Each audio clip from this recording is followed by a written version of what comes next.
Welcome once again. We are here to share with you from parent to parent what it required to present a successful manifesto 2.0 edition for parents. I'm Blanca Fernandez from Ventura County in California. I have been part for a year and a half. I've been part of the Parent Leadership Network, and right now, I'm also active as a parent in the first five in Ventura County. Our objective today is to motivate you and to use the Manifesto 2.0 as a tool for change and to present it to different audiences and for you to feel ready. And you can ask yourself, why present the Manifesto 2.0 for parents? Because this vision is a way to advocate for change, sharing our stories and sharing it with administrators for in early childhood. It's also a way to start a conversation with topics that are important in early childhood. And also is a way to make connections among parents with the small children to motivate them to find their voices, to participate in the community. Another thing is that when they share their story, they can make a difference. If I can, you also can, and we can do it together. So now I will invite my colleague from Parent Leaders Network, Hong, to share an example from our community. We'll go with you, Hong. Good morning. Thanks, Blanca. Again, my name is Hương Vũ from Boston, Massachusetts. I have served in the Parent Leader Network steering committee member for over 2 years, and now I am an active parent leader with the Boston Family Engagement Network. The parent editions of the Manifesto was born from the story of more than 50 parent leaders who work within the early childhood system all over the country. So using the story is really important to motivate and inspire audiences and bring your presentation to life. For example, I recently had an opportunity to share my experience with some funders.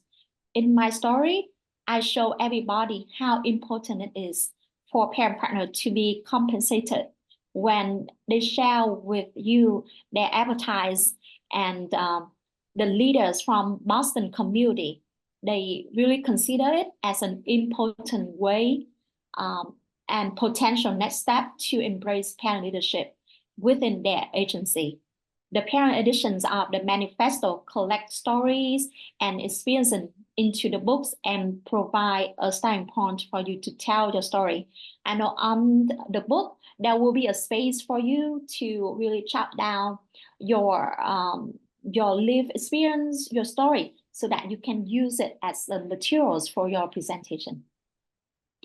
Yes, of course. Why tell your story?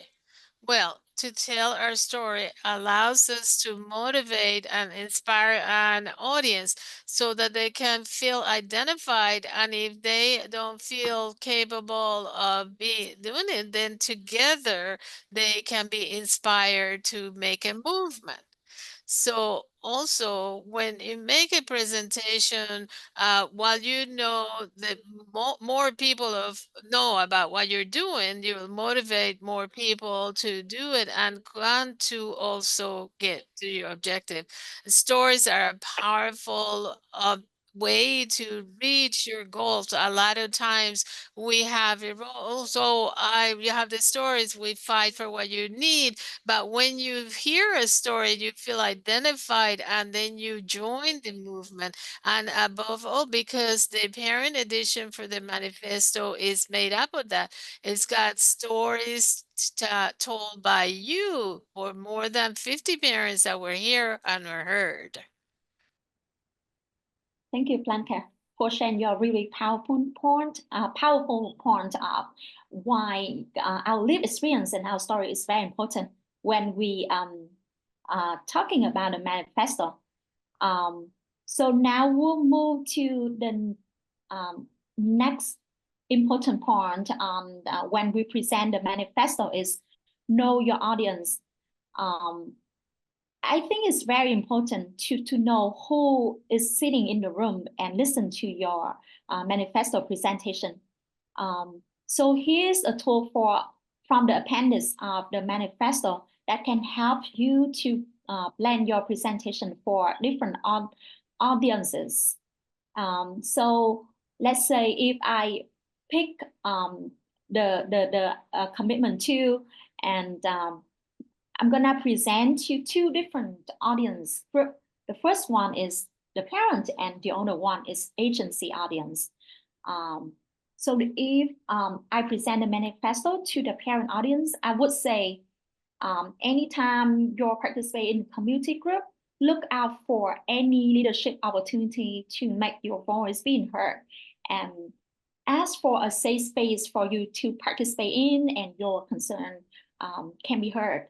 And then again, go back to the importance of your storytelling. I will share a little bit about my own parent leadership journey that I started as a parent participating in a program, and then I was invited to become a parent volunteer and then a parent leader. This really strengthened my leadership skill and my voice in the community.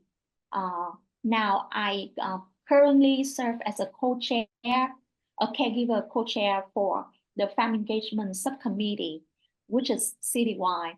And anytime that the member of the family subcommittee, they need to seek for the parents' perspective, they always look at me to hear my insight or my perspective. And if I present the manifesto to a group of agency representatives, I would focusing on advocacy for what parents need, especially the story that I told at the earlier, that the importance of compensate parents for their time and their expertise. So now I'm gonna pass it back to Blanca to share with us some presenter tips to make your presentation become like engaged and interactive. Thank you very much, Hung, to inspire us with these examples and these anecdotes. And just like we here want to motivate you, we also want to give you some tips so that when you present to any audience, you can feel comfortable and have a powerful presentation and effective one. So as Hung mentioned, so make sure you know your audience to know who you're telling your story to and what part of your story would be the one that would motivate people. Then make sure that you have a goal. So what do you want your audience to learn to or to know or to do after your presentation? What are the key messages that will get them to reach those goals? So practice to the maximum. It doesn't matter whether you have a guide, but if you don't have a view forgot, lost your ways, don't worry about it. The important thing is to get to the goal. And if you have your objectives clear, we want to some important tips of what to do during the presentation. Be kind, say hello to the participants, be welcome them, create a link them, make sure that your audience is attentive and interested. So if it's possible, vary your voice, sometimes shout, sometimes speak slowly. And if you feel enthusiastic, use your hands to express yourself. If you have a big space where you can move, use it, move around. And sometimes in a desperate moment, if you're tired, and we can ask the audience to stretch. and to reinforce them, to focus and to again focus on what we're doing. And finally, remember that all of us get nervous. So try to find a co-presenter, somebody that can give you additional support and add to your presentation.